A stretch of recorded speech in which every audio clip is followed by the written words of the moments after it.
Do you think you make rational decisions? Think again. The most irrational choices you make every day aren't random. They're predictable, and they're being manipulated. Predictably Irrational by Dan Ariely reveals why our decisions aren't as logical as we think. Through clever experiments and real-life examples, it uncovers the hidden traps of our minds. Let's dive into the most powerful insights from the book. We don't think in absolutes, ever. When we make decisions, we always compare. We don't know what's good or bad on its own, only what seems better or worse than something else. Dan Ariely explains this with a simple example. A restaurant menu offers 3 dishes: cheap, medium, and expensive. Most people choose the medium. Why? Because it seems more reasonable compared to the expensive one. But the expensive dish is a decoy. It's there to push you toward the option they want you to choose. This is called the decoy effect, and it's everywhere. In travel websites, Apple product lines, even magazine subscriptions. The choice is rarely neutral. It's designed to steer you.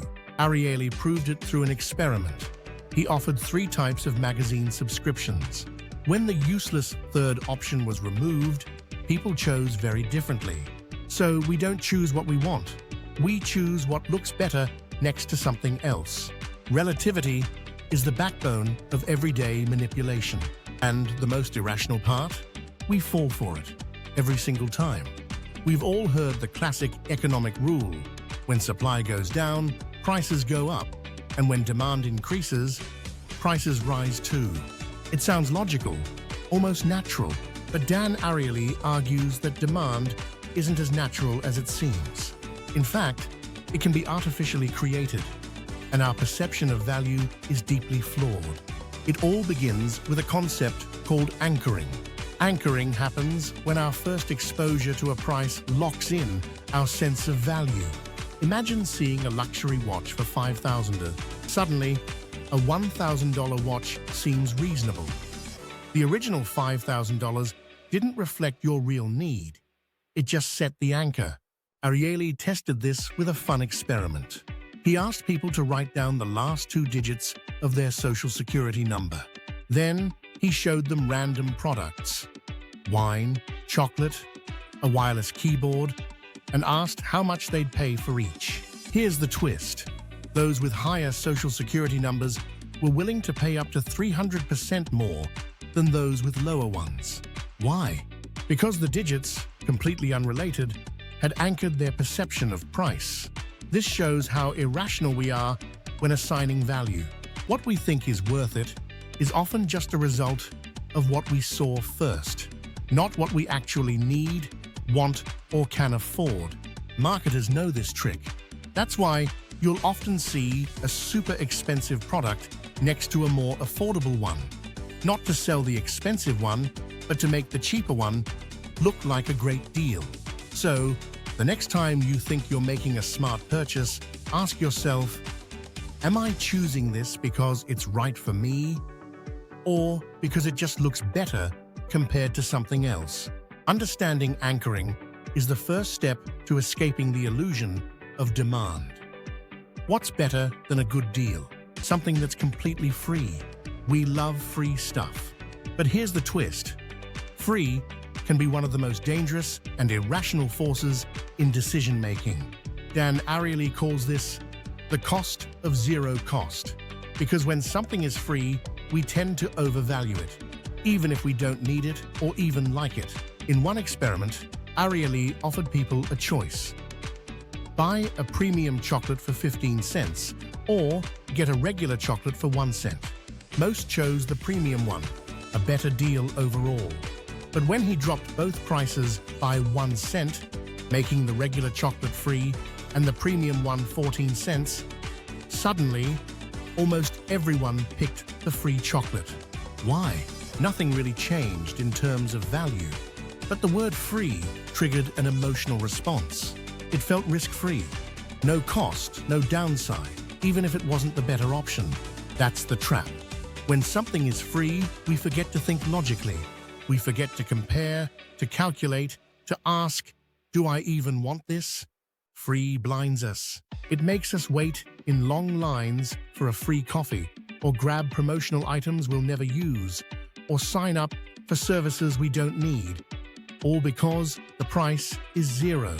Businesses use this trick all the time. Buy one, get one free. Free shipping. Free trial.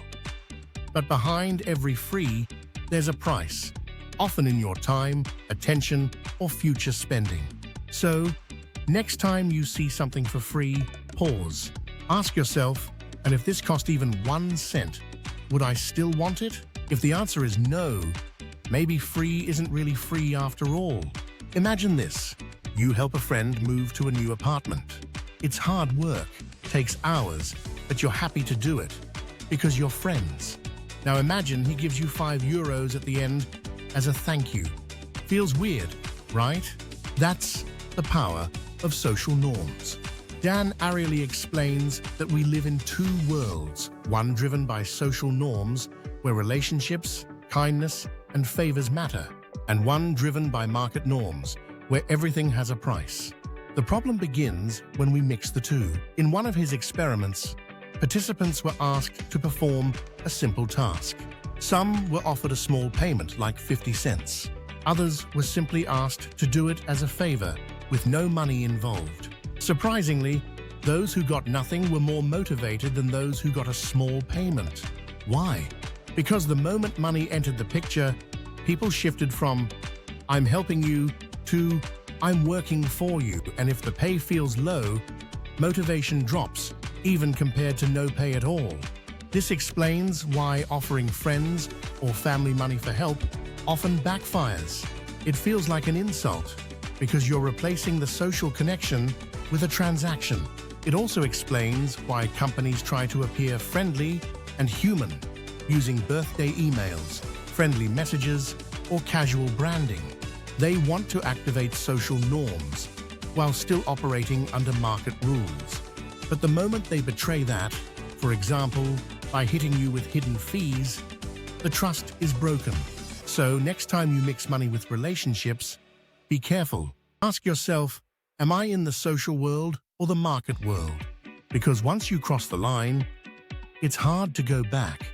We like to believe we're always in control, that we make thoughtful, balanced decisions. But Dan Ariely shows something shocking. Our emotions can completely hijack our judgment. In a famous experiment, he asked college students to answer a set of moral and personal questions twice. Once in a calm, clear-headed state, and once in a state of sexual arousal. The results? Their answers were dramatically different. Things they considered unacceptable or risky when calm suddenly seemed fine, even exciting, when aroused.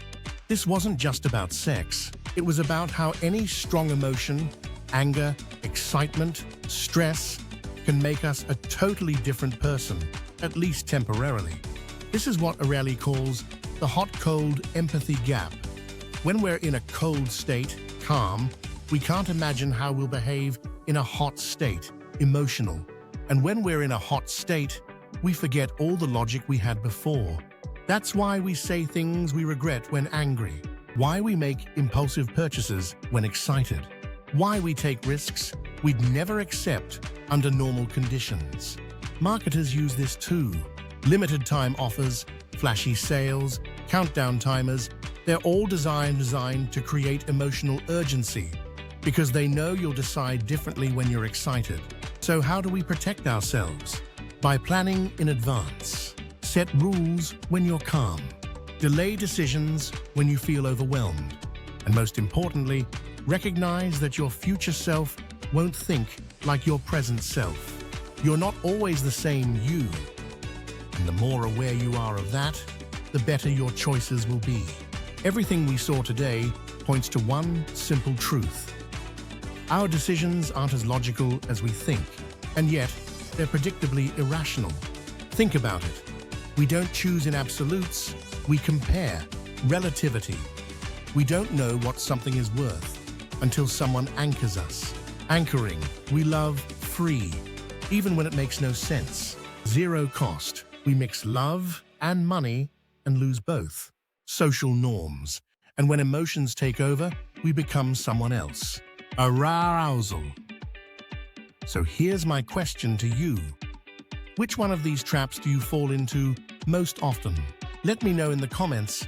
I'd love to hear your thoughts. And if you've made it all the way to the end, leave a comment with the word logic so I know who stayed with me until the last second. Thank you for being here. If you enjoyed this video, hit that like button. And if you want more ideas from books that open up your mind, consider subscribing. I'm here so we can explore, learn, and understand ourselves, one page and one idea at a time.